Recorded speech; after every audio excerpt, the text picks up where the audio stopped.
I'm here with Florian Kiziak from Elring, and we're discussing crankshaft and camshaft seals.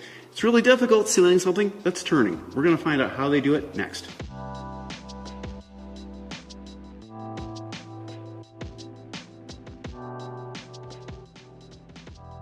So we're talking to Florian from Elring, and in front of us we have crank and camshaft seals. Are they all the same, or is there different technologies with these? No, they are not all the same, because nowadays you have also to see, back in the days we had different kind of engines, different kind of technology, and everything like the evolution in general about gasket technology is driven by the emissions regulation. And engine has to be getting more cleaner, less fuel consumption, all this kind of stuff. And more or less the engineers are searching for possibilities to reduce frictions inside in engines, and this is also related to the technologies. So that's the reason why we have for all kind of cars the right fitting oil shaft seal or shaft seals, more or less like, but you have to understand what is more or less like the challenge to install them.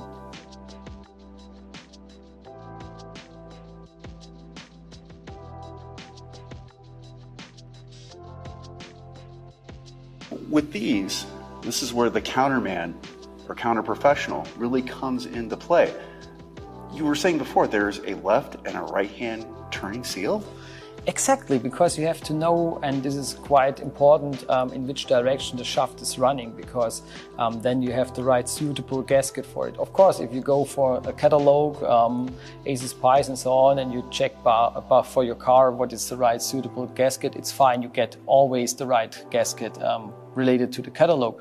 But oftentimes it also exists that you only search for any kind of suitable gasket because you not find it somewhere else, and we have also a dimension table, by the way, and then you can choose there the oil seal what you like, but you have to understand what you choose, and it's very important that you choose with the right dimension, with the right rotating twist, the right oil seal. And with these, there's different lip designs. Could you kind of like walk us through? Because some of them have springs, and I noticed that some of them actually don't have springs. Exactly. So back in the days, the classical design was a spring-loaded ring, because the technology is like we have a rubber part, what is better known as elastomer, and this rubber is working against our shaft. And as we spoke about the rotation twist, we have also a design here inside, what means like some bars, and they're creating an outside pressure to the shaft, because we need always in between the shaft and our elastomer material a small thin film of oil, and this we're using from the inside of the engine, but we want to provide that nothing is going to the outside. And this is created by the rotation of the shaft, by the air pressure from the outside, to keep always a small amount of oil in between the two parts to make a proper sealing job and even like a lubrication job.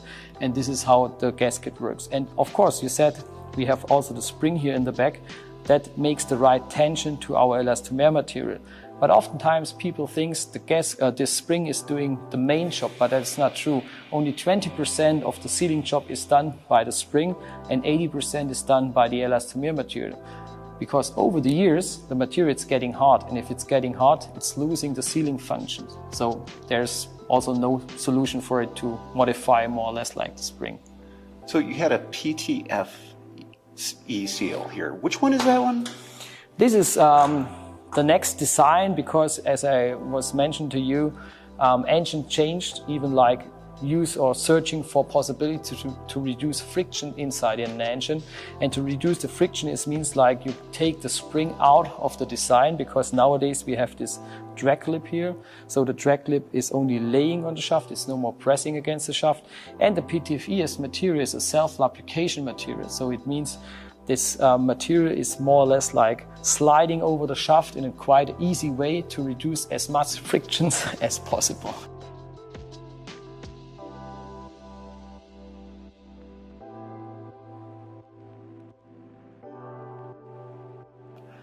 So with these different types of seals and the installation process, what are some of the common mistakes that you see at Elring, let's say for a return part with those types of seals? Yeah, so I think all mechanics are well known how to install a classical oil seal, what it also, by the way, calls a simmering, because this was the guy who was inventing this kind of technology.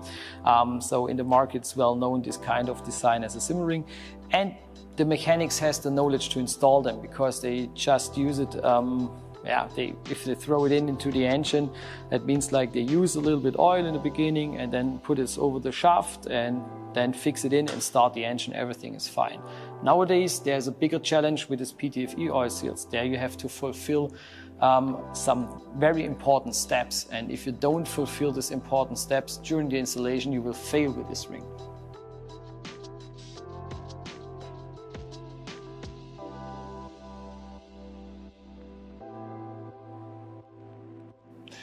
Let's talk about lubricating the seal and also lubricating it when you're installing it in the head or even the block itself. What should they be using? I know I sometimes have used grease, and you said that that is an incorrect method to use. Grease is also doing a wonderful job, of course, but it's also maybe leading to some problematic points, and this is something what you can avoid. Instead of using grease, using better a thin motor oil or silicone spray or something like this, because in the beginning you want to be on the safe side. If you put the oil shaft seal over the shaft, that you have contact maybe, and we have lubrication from the beginning on against the shaft. So it means like don't use the grease, because the grease can more or less like block the internal design, these bars, even like they can catch up any kind of dust or dirt from outside, and then the function is no more given, and so it could be also lead immediately to some leaking. This is the reason why it's not good to go for grease.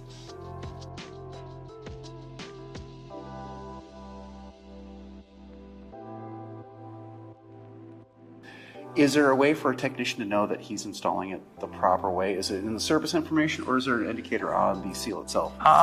Yeah, you're right, because back in the days we had a small piece of paper inside in the packing. So it means like if you open up this packing and then you found there maybe here on the bottom this piece of paper, and you know how mechanics are, they take out the part and throw it away.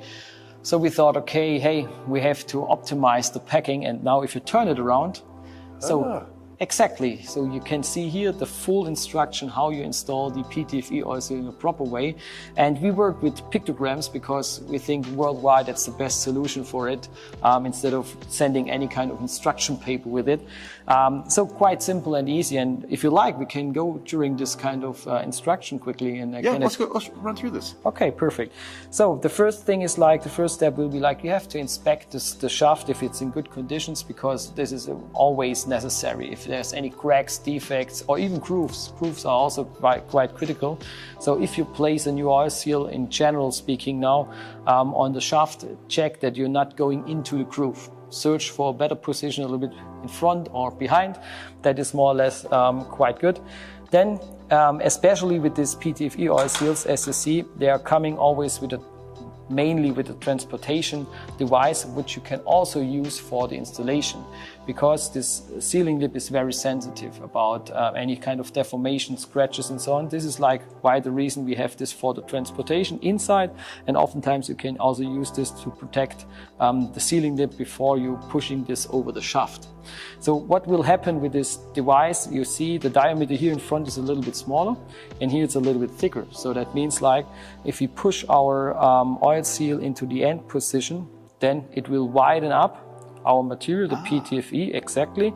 So in this case, we have a bigger diameter now, and we're not going into the risky situation that we are touching with our sealing lip the sharp edges maybe. So this is like how we avoid this.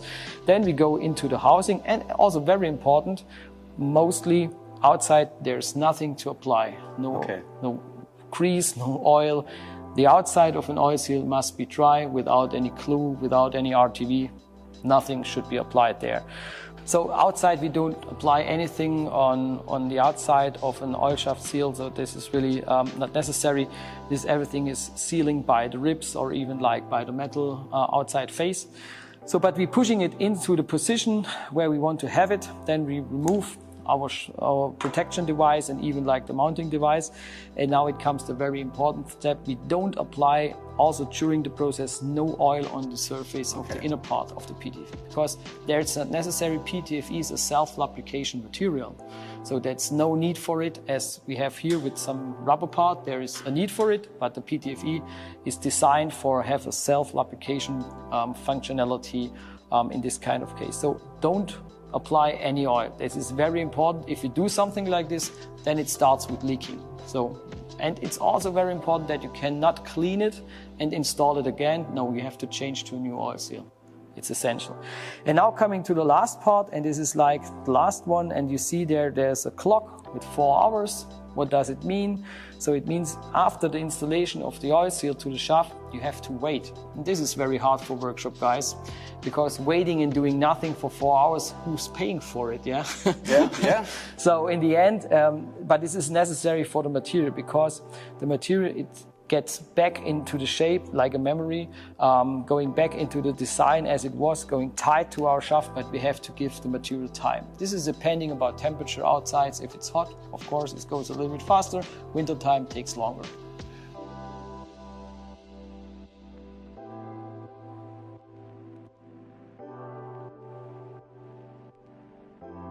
How is the depth of a seal critical? Are some technicians going in too far or not far enough?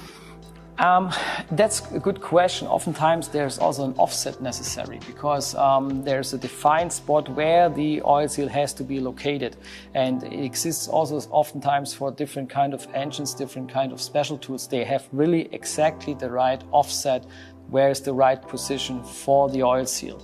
So in this case, I recommend always using the best tools, what you can find, even like the special tools. Of course, I know not everybody wants to buy every kind of special tool, but in the end, check in the beginning, before remove the oil seal, where's the position, mark it, and then go ahead, check even like the position on the shaft, if this is quite fitting the position of the oil seal, and that's mainly it. Yeah.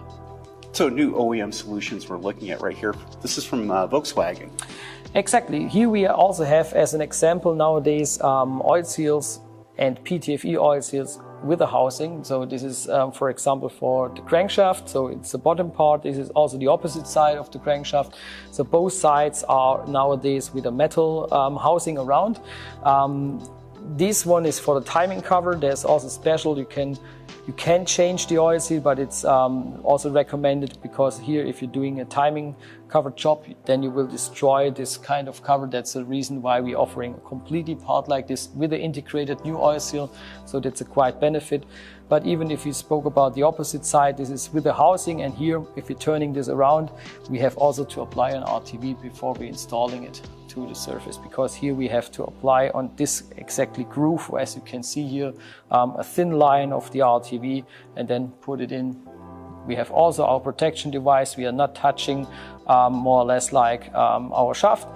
Even like this oil seal here inside is not separated. This is one piece. You cannot pull it out, so you have really to remove the whole part.